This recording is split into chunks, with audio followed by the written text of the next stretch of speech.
Sí, ha habido varios cambios, han suavizado algunas propuestas. Vamos a verlas. Ha cambiado, por ejemplo, su plan sobre qué hacer con la deuda pública. En el programa electoral de Podemos para las elecciones europeas planteaban esto, pagar solo la deuda justa y no la injusta, es decir, la de los bancos. Pablo Iglesias lo ha defendido en multitud de ocasiones. Y de llevar a cabo una auditoría de la deuda que impida que tengan los ciudadanos con su esfuerzo que rescatar o que pagar por la fiesta de los bancos.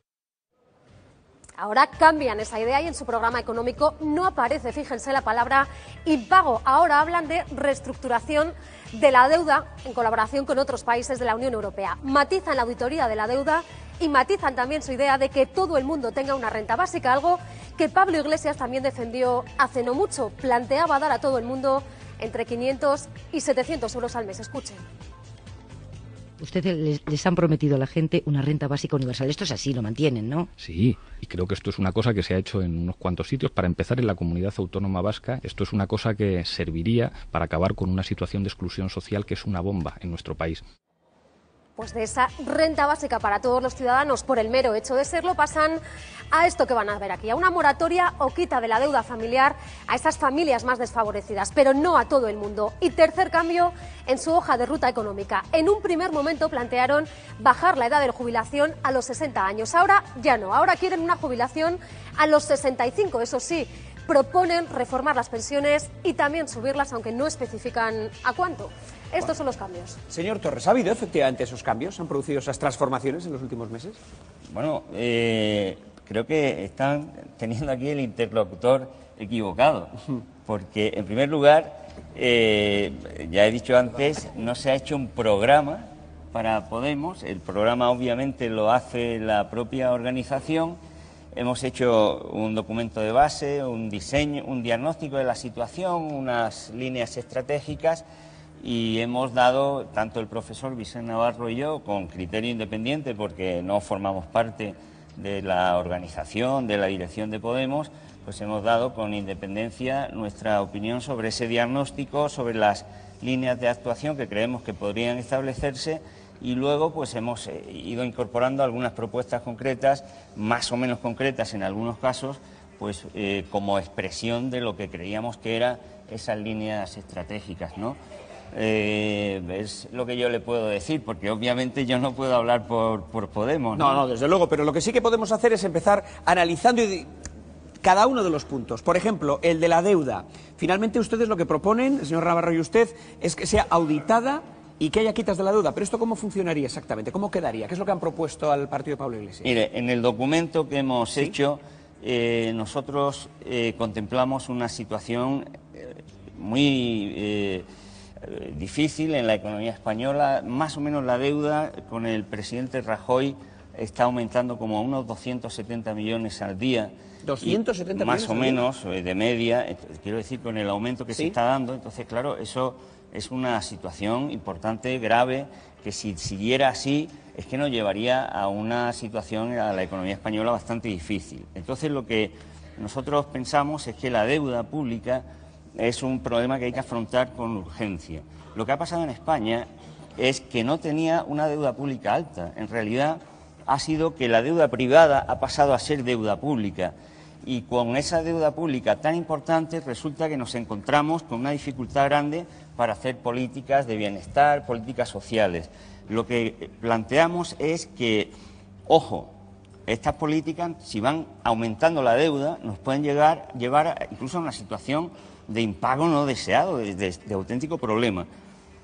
Por otra parte, sabemos que la inmensa mayoría, por no decir que la totalidad de las crisis de deuda que ha habido en el mundo, han terminado o con una reestructuración o con un impago.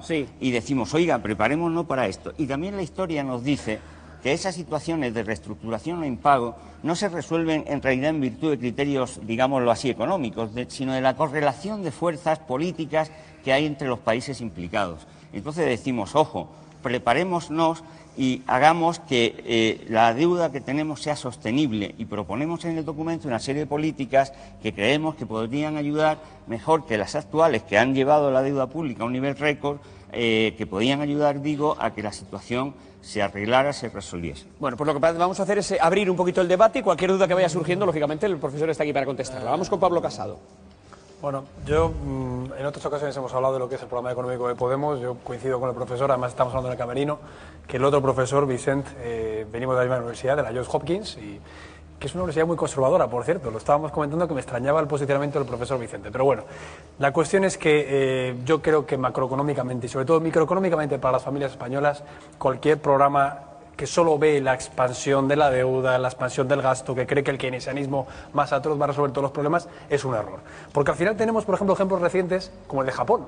En Japón el llamado Abenomics, es decir, el hecho de que se incrementara la deuda pública del 70% al 240%, el hecho de que el Banco Central japonés hubiera aumentado su balance en un 40%, ha conducido a un fracaso estrepitoso, a una recesión que dura muchísimo tiempo y en el cual Japón ha sido incapaz de hacer un crecimiento económico y una creación de empleo suficiente. Con lo cual, lo que pensamos desde el Partido Popular es que las políticas de austeridad, que más de austeridad son de equilibrio presupuestario, precisamente algo que el señor Sánchez no ha sabido responder, o sea, el artículo 135 lo que viene a decir es lo que pasa en California, que con una bancarrota por tener en su constitución la preferencia de pago a la deuda sigue con AAA, es decir, lo que quiere Gobierno conservador y republicano en California. ¿de acuerdo? Gobierno republicano en California. Dicho lo cual, ha sido un fracaso. Y la política de Suecia, a la que hace también referencia el documento, también se ha constatado históricamente que fue un fracaso. Cuando Suecia eleva las tasas, pues evidentemente como están ahora, en un 44%, es decir, 14 puntos más que en España, o como cuando Suecia en el 83 implanta la tasa Tobin de transacciones financieras, lo que hace el inversor es marcharse. El 60% de inversores en Suecia se marchó al Reino Unido, Carmona. Con lo cual lo que quiero decir es que las políticas realistas son al final las que están propugnando un equilibrio presupuestario y un programa de estímulo como por ejemplo el que Juncker ha presentado ayer, 300.000 millones de euros, pero no en una cuestión de renta básica, tenemos que ser breves, sino lo que importa de verdad, crear las políticas necesarias para crear empleo, que es lo que hace falta. Vamos a ver, yo no soy un peligroso gastoso público, por decirlo de alguna forma. Yo me alegra que por fin, lo hemos debatido hasta la saciedad en este programa y al final nos da la razón en que no se puede condonar la deuda porque puede llevar al país a la quiebra. La renta básica universal, que es un planteamiento socialista, se puede hacer en renta de inserción. Es decir, la rectificación de Podemos, bienvenida sea la edad de jubilación de 60 a 65 años, cuando se rectifica con tanta intensidad. Y luego el documento es pues para darnos la razón o para pedir disculpas después de que nos hemos quedado afónicos en este debate. Hay algunas ideas, se cita al fondo. Pero disculpe, no sé, yo no sé de qué tiene que pedir disculpas, porque la historia política de España de rectificaciones. Sí, Juan Bravo. No me eche a mí la culpa de las rectificaciones, porque. Doctor Torres, si yo no le estoy echando la culpa a usted, le estoy diciendo que en este debate hemos tenido múltiples debates, viernes tras viernes, sobre la condonación de la deuda. No, yo no se lo he escuchado al doctor Torres, se lo he escuchado aquí. Entonces aquí, por lo menos, pedir disculpas, pero da igual. Se cita al Fondo Monetario Internacional. Luego veremos Rafael Mayoral de Podemos, que está aquí, verá si tiene o no que pedir disculpas al partido. Que es del partido. Disculpas intelectuales, digo yo, pero lo mínimo. Bueno, luego contestará. Hay lo mínimo, ¿no? Hay cuestiones de candidez, como hay que aumentar el consumo privado, hay que generar demanda efectiva.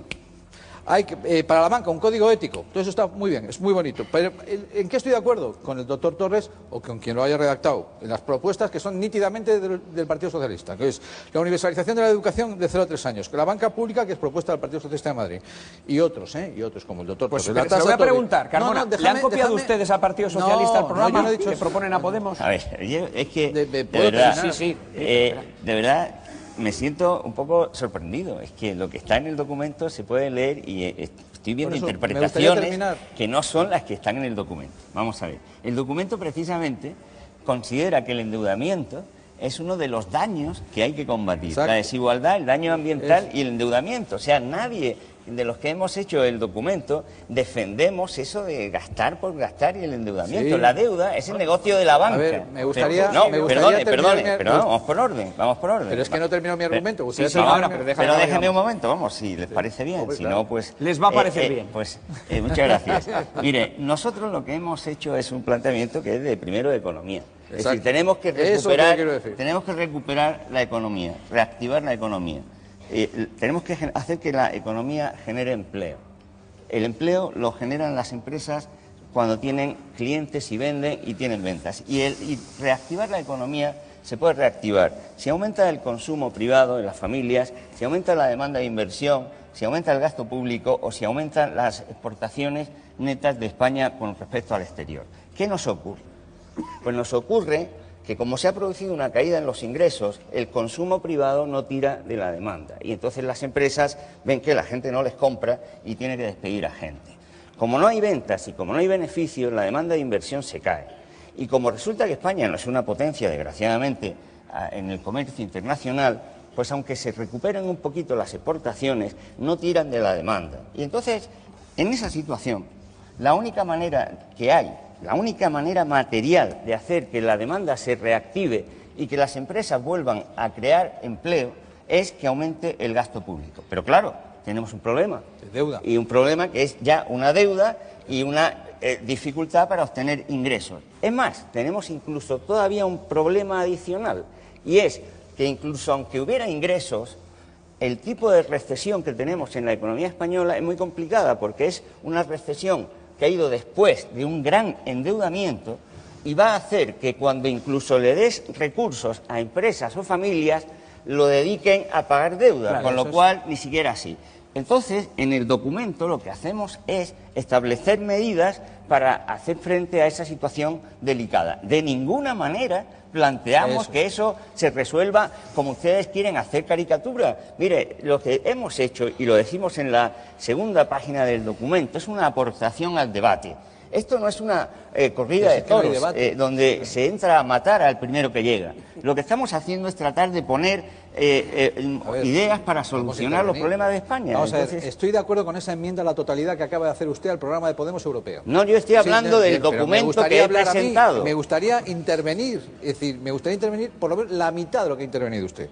Digo que estoy de acuerdo. Yo he venido de más lejos. No, exactamente. Entonces... Es el invitado. Y yo le regalaría mi tiempo. Lo ha explicado usted fantásticamente bien. Estoy de acuerdo.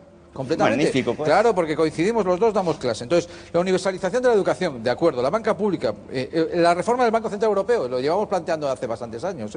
La ley de 35 horas que planteó Martín Aubry, recordará, del Partido Socialista, la pobreza. Yo mismo como diputado hice una proposición no de ley para dotar el rescate a las familias, acaba de proponer el Congreso. Y después de la descripción hacen concretamente cuáles son las soluciones. Y una de las soluciones, incrementar extraordinariamente las cotizaciones a la seguridad social. No, perdone, eso si dice. usted le... Déjame terminar, luego me Perdone, enmienda. es que no es exactamente... Vale, no, bien. es que no es igual a incrementar extraordinariamente que incrementar con carácter extraordinario las cotizaciones bien, sociales con en una situación de crisis. Vale. Hombre, es que hay que leer... No, perdone, es que déjeme usted intervenir. pero yo le dejo... Pero no puedo... Perdone, no puedo... Pero no me malinterprete y no se invente lo que no está en el documento. Con toda cordialidad se lo digo. Eso no lo pone el documento. Entonces... Dice incrementar de forma extraordinaria las cotizaciones a la seguridad social. ¿Puede leerlo entero, por favor? Escuche, el documento. lo tengo anotado de No, pero léalo el documento. Déjeme decirle, incrementar de forma extraordinaria las cotizaciones a la seguridad social. Problema. Yo lo leo aquí. 2. Incrementar las cotizaciones a los autónomos, ¿no lo dice? Léalo. Incrementar las cotizaciones a los autónomos. En la página 15 defiende la regulación de la provisión privada de los servicios públicos. Yo nada de esto estoy de acuerdo. Cuando hablamos de incrementar empleo, hablamos de incrementar empleo en el sector público, que es una vieja tesis del doctor Navarro, no suya, de 1 de cada 4 puestos de trabajo para el estado del bienestar, que supone para la economía española 140.000 millones de euros. Entiéndame, 140.000 millones de euros. Tenemos que ser concretos a la pregunta. El cuestionamiento del euro, que es verdad que matizan que está mal diseñado, etcétera, en la página 17, y repito, el incremento de forma extraordinaria de las cotizaciones sociales es entrar, déjeme terminar, en un terreno pantanoso. El incremento, ¿le podemos explicar a los autónomos españoles qué significa Antonio, tenemos que ser concretos. Si vas a hacer alguna pregunta, incrementar las cotizaciones a los autónomos? ¿Qué significa regular la provisión privada de los servicios públicos? No creo que coincida mucho con el programa. A ver, yo lo que me gustaría es que el debate no fuera muy elevado y que todos nos enteráramos. A mí me gustaría no ser Yo me he perdido. A mí no quiero decir, como si me lo explicaras a mí, pero tú te has con mis perdido, limitaciones creo que eres el único que te has perdido. Entonces, incrementar el empleo, que es mi pregunta, incrementar el empleo en el sector público, que yo defiendo, no recortar el empleo en el sector público, ¿va a crear puestos de trabajo o va a crear un incremento del déficit en 140.000 millones de euros? Vamos a ver. Después del planteamiento que he hecho antes, proponemos, puesto que el sector privado desgraciadamente no está tirando de la demanda, proponemos que sea a través del gasto público en la medida en que se pueda, con una situación de deuda como la que tenemos, una vez que se pueda resolver a través de una nueva política de ingreso público, disponer de otros recursos, decimos, haciendo un plan de ahorro en la administración pública y tratando de recortar aquellos gastos que no sean directamente generadores de demanda y de empleo. Y con esa inversión social, que por cierto defendió y puso en gran medida en práctica su presidente Rodríguez Zapatero, y yo aplaudí, con esa inversión social se pueden crear puestos de trabajo, no necesariamente funcionarios, pueden ser empleos privados en la medida en que el sector público incentiva y crea las condiciones para crear trabajo. Bueno, vamos a saltar, antes de ir contigo, Mayora, por saltar de banca. Después de Inda vas a ir tú. Adelante, Eduardo. No, el señor Torres, que es un tipo agradable, muy simpático y muy educado, dijo recientemente que los grupos financieros eran terroristas que matan a personas.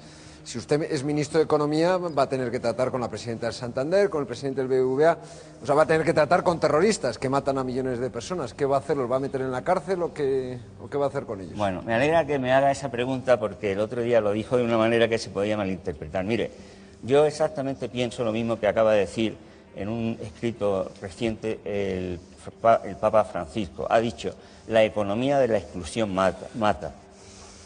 Usted dijo que los grupos financieros son grupos terroristas. Sí, le voy a explicar por qué. Es decir, que los señores que trabajan en el BBVA, en el Santander, eso no lo he dicho. en el Popular... No, sí. ¿Le leo la frase? ¿Me deja que se lo explique? Como estoy delante, pues se la puedo explicar. Mire, yo creo que lo que pasó, por ejemplo, en 2010, cuando grupos financieros especularon haciendo artificialmente que subieran los precios de los alimentos, hicieron que 100 millones de personas más pasaran hambre, muchos de ellos murieron. Creo que eso debería ser un delito económico contra la humanidad. Y creo que eso es terrorismo financiero. Naturalmente eso no tiene nada que ver con las personas que están allí. Yo creo que hay que establecer esa categoría delictiva en este planeta, porque la economía de la exclusión, como dice el Papa, mata. Y cuando mata, alguien hay detrás que aprieta el gatillo. Eso es lo que yo pienso. Sí, pero bien, pero usted dijo que los grupos financieros son terroristas, pero bueno, sí, lo dijo textual, que está grabado y está escrito. Caricaturas, es un poco caricatura. Por favor, y usted no lo desmintió. Otra cuestión, usted quieren aumentar el impuesto de sociedades, quieren aumentar el salario mínimo. ¿No cree usted que eso va a suponer el cierre de miles, de cientos de miles de pequeñas y medianas empresas que al tener que pagar más a sus trabajadores ya van ahogados de por sí, tengan que cerrar? Y luego otra cuestión, usted dice que 1 de cada 10 ciudadanos tiene que ser funcionario público. Tampoco lo 4 de cada 10. O 4 de cada 10. Estamos hablando de 6,4 millones de funcionarios en este país. Es decir, en un país que ya tiene demasiados funcionarios, ¿no cree que doblar el número de funcionarios es una auténtica barbaridad y desde luego de pista antieconómico? Pero es que yo no he dicho eso. Si quiere vamos pregunta por pregunta. ¿Cuál quiere que le pregunte? Pues la primera, la del impuesto de sociedades, que ustedes lo quieren disparar y se van a cargar porque digo, el impuesto de sociedades que se lo aumenten al BBVA o a Inditex o a cualquier imperio empresarial, pues le afectará, pero no tanto. Pero a una pequeña y mediana empresa... Cualquier pequeño y mediano empresario que nos esté oyendo sabe perfectamente que paga casi en términos medios 3 o 4 veces más en tipo efectivo que las grandes empresas. Eso es lo que no puede ser.